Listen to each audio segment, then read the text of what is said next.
guys, listen to my story. My wife, Shiri, was actually having an affair with a young man. I'm going to show you pictures of the evidence now, and I want you to check them out. This is a scene from an annual family gathering.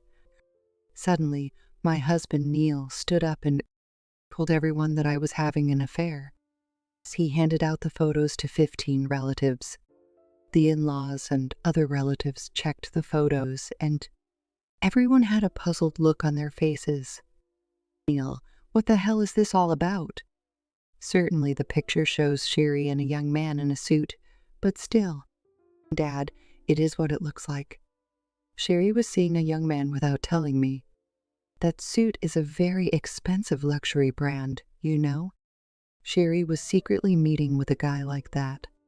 And it's not just him. There is another guy. He also handed another photo to his father. It shows a different man than the one in the suit. My mother-in-law, who was standing next to my father-in-law, also opened her mouth in disbelief. Shiri, is what Neil is saying true? Did you meet these two men without telling Neil? Yes, it is true. But I could never tell him. I am truly sorry that I did not tell you about it. When I bowed deeply, my husband looked disappointed, but he spoke as if he were proud of his victory. Did you hear what she just said, everyone? She said, I could never tell him. Of course you can't tell me that. She was a married woman who seduced 2 young men. It makes me sad to think that this was her true nature. I'm done with you. The whole family fell silent at his words, and a cold air flowed through the room. In the midst of all this, I burst into laughing. What are you saying? I'm sad too. I can't believe you were so stupid. It was not only my husband who reacted to my words, but also all the relatives. It was not surprising. He, who had been suspected of cheating on my husband, started laughing as if I were making fun of him. The cold air began to melt with anger, and my father-in-law spoke up on my behalf. Shiri, what are you thinking? To laugh in a situation like this, that attitude while bowing down. Unforgivable. I'm sorry, sir. But it was really funny, and I couldn't help, because I was just talking to 2 men. I said that and stood up, as did my husband. After taking a deep breath, I said this. I could never tell Neil, because I was asking them about his affair. At that moment, all the relatives were silent again, and the air was frozen. I admitted that I had met 2 men, but not that I had cheated on Neil. I should start talking by explaining why that is, and I will end my relationship with him. My husband immediately lunged at me after I had made my mind. You were asking them about my affair. What kind of excuse is that? No one here would believe that story. Come clean, admit you're cheating, and apologize to all of us. A ludicrous excuse. Which one of us is kidding? What do you want? Lying about me being unfaithful? Anyone can find out about it right away. My in-laws were perplexed by my strong attitude. I had never shown this kind of attitude before. My in-laws intervened. Shiri, what did you mean when you said you heard about Neil's affair? I can't wrap my head around it all of a sudden.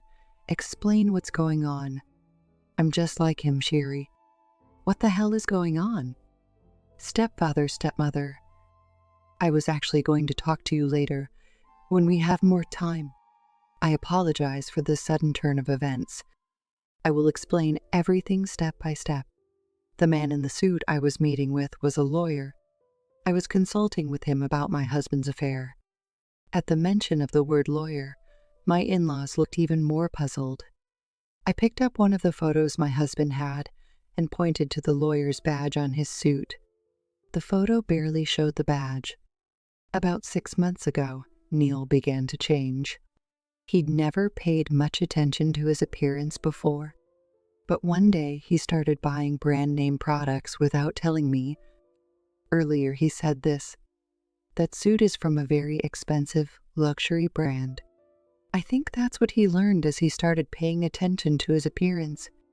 My in-laws and relatives listened to me in silence, and my husband was the only one whose face turned red and immediately refuted me. What's wrong with being well-dressed? Shiri, are you accusing me of cheating on you because of that? Like I said before, don't you ever think that excuse is going to work, okay? What are you talking about? There's no way I suspect you only because of that. I was heard it directly. What? Directly? Who told you what? You're not getting it. I asked directly to the girl you are cheating on me with. More precisely, her husband talked to me about it. I went to talk to him, though. What? The husband of my affair partner?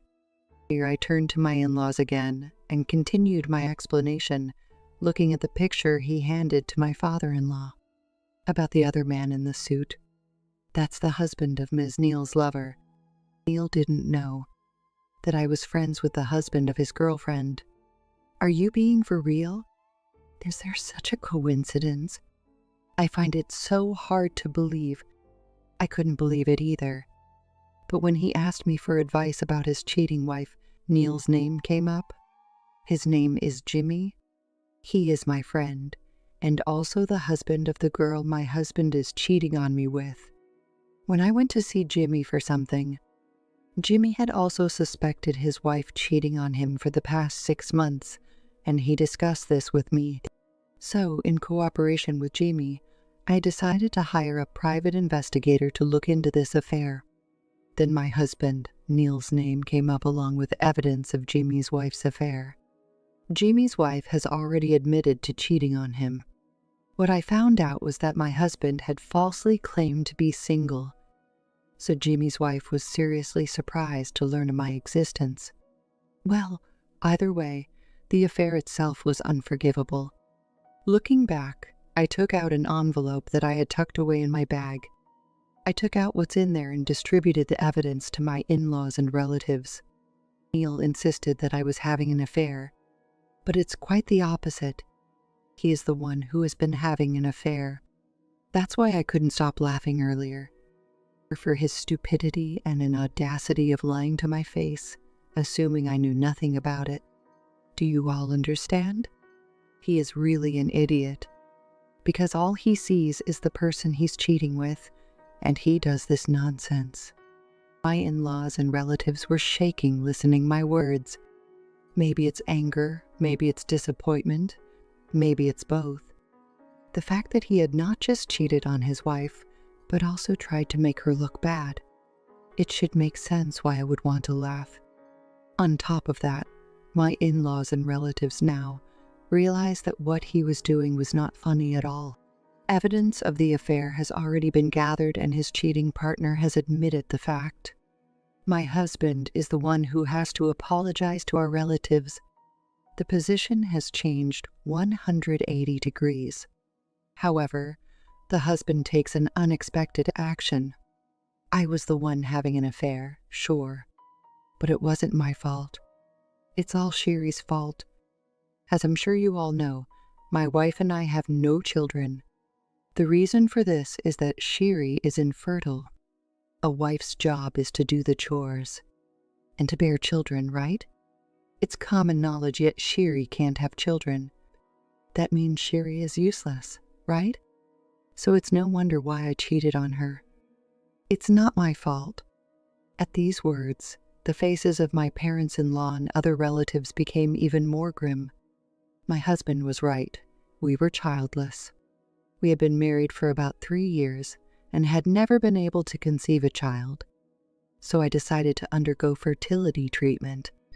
I also asked my husband to undergo fertility treatment, but my husband was not cooperative, blaming me for everything. He said he wanted to have children, but he didn't want to go through the trouble. He only gave me the specimen and left the rest to me. My father-in-law could not keep quiet about my husband's selfishness, so he raised his voice. What? What do you mean by common sense? Is Shiri your tool? Do you throw her away when you don't need her anymore? You've had an uninterrupted marital life, and that was all thanks to her support. Doing chores and having children is not something to be taken for granted. What have you done as a husband? Did you really think you could make your family happy with that kind of mindset? Answer me now. My father-in-law's breath was disrupted by his intense anger. There was no one who would stop him. Some of our relatives here are housewives like me, and some of them don't even have children. My husband told me that it was common sense for me to do housework to have children, and it was indirectly thrown at our relatives. No, it is not just me and our relatives. It is an insult to the housewives and infertility people all over the world. He only sees what is happening in front of him. And if there is no one else involved in the situation in front of him, he can get away with whatever he wanted. It was a situation in that revealed how shallow he was. The tense atmosphere among in-laws made me so nervous that I could barely breathe. And yet, he was the only one who said the impossible words as if he were breathing. Shiri is my tool. She's not even a tool because she's infertile. Even if I changed my mind and thanked Shiri, it's not like you can have kids then, you know? You're right, Dad. I want to be happy. You need a child to do that. Do you understand? My father-in-law, whose veins were almost bursting, leans in close to my husband, who is just... My mother-in-law then had to stop him and intervene. Neil, I know you want a child, but you didn't have to cheat on Shiri or deceive us, did you? Why did you say she cheated on you? You know why. Because it would be a waste to pay alimony. If I pretend Shiri is cheating on me, I can have alimony coming in, right? That way I get to divorce Shiri and get paid for it. I would love that. That's why I did it. Well, even if I fail, I can always pay for it to resolve everything, making it seem to have asked him that was a mistake. My mother-in-law almost lost herself and tried to jump onto him. This time, my father-in-law stopped her and nudged her to calm down. Beating up a guy like this only hurts you. He doesn't even deserve your punch. But he's our son. We've raised him well. We can't just keep quiet about it. You're old, Mom. You need to calm down. I thought that was a good way to go about it, but I can't help it. Shiri and I are getting a divorce soon, and I'm moving out of the house. Shiri, I'll pay you alimony too, so don't complain, okay? And don't come crying back to me about how much you miss me. Look, whatever, do what you want. You are the one who should better not come crying back to me after our divorce. What? I'm not going to cry for you, you idiot. Well, this will be the last time, so I'll just hear you say goodbye. Shiri, what do you have to say? All the relatives were already in a state of being pissed at him. Everyone was beyond furious at him, who was swearing to the very end. In the midst of all this, I smiled him and gave him a few words. You said you'd throw it away because I'm infertile, but that's a funny thing to say. Because I'm not infertile, you are. What? What did you just say? I'm not infertile, and now you're throwing me away. I don't care anymore, though. You deceived not only me, but also your mom and dad, and all your relatives. You were way out of line as a person, and I don't even want to breathe the same air with you anymore. Hey, Shiri, answer my question. What did you just say? That I'm infertile? My husband, who had been unbothered so far, was finally upset. I am not bluffing. It was my husband who was infertile, not me. When I asked for fertility treatment, you blamed me and were uncooperative. You just gave me the specimen and left the rest to me, and that's when I found out that you were infertile. And screw you. You're lying, aren't you? You're lying just to get me in trouble, aren't you? I don't believe you. I don't need you to believe me. It doesn't matter anymore, now that I know what you really are. My husband desperately interrogated me, But my in-laws and other relatives heard nothing about my husband's infertility. They must have been surprised at the fact that my husband was infertile. But it no longer mattered if he was infertile or not. My husband and I should get a divorce, and that was the consensus of all the relatives. It may not matter to you, but it matters to me. Shiri, why didn't you tell me? You knew I wanted kids, didn't you? I tried to tell you, but you wouldn't listen to me. So I went to my friend Jimmy. Then I heard that Jimmy's wife was having an affair with you. So I got no reason to talk to you anymore. Really? I'm never going to be able to have kids. Maybe with fertility treatments, maybe not. Well, for someone like you who doesn't value your family, I don't think you'll be able to continue your fertility treatments. I'm telling you, infertility treatment is hard work. With the support of your family, you might have been able to continue. But you no longer have anyone to rely on, so why don't you just give up? As I spoke, he looked at his in-laws and relatives. It was impossible to find someone who would support him after all the inhumane things he had said and done. They all stared at him, who began to sweat and panic. Wait a minute. I don't know anything about fertility treatment. I don't know what to do. Hey, someone tell me. The husband got down on his knees and begged, not even caring about what it looked like. But no one answered him. After that, I divorced my husband and Jimmy divorced his wife. Jimmy and I filed for alimony. Jimmy's wife blamed Neil for her divorce. She is now pestering him, and he is running away from her every day. Neil still cannot give up on having kids and has started fertility treatment.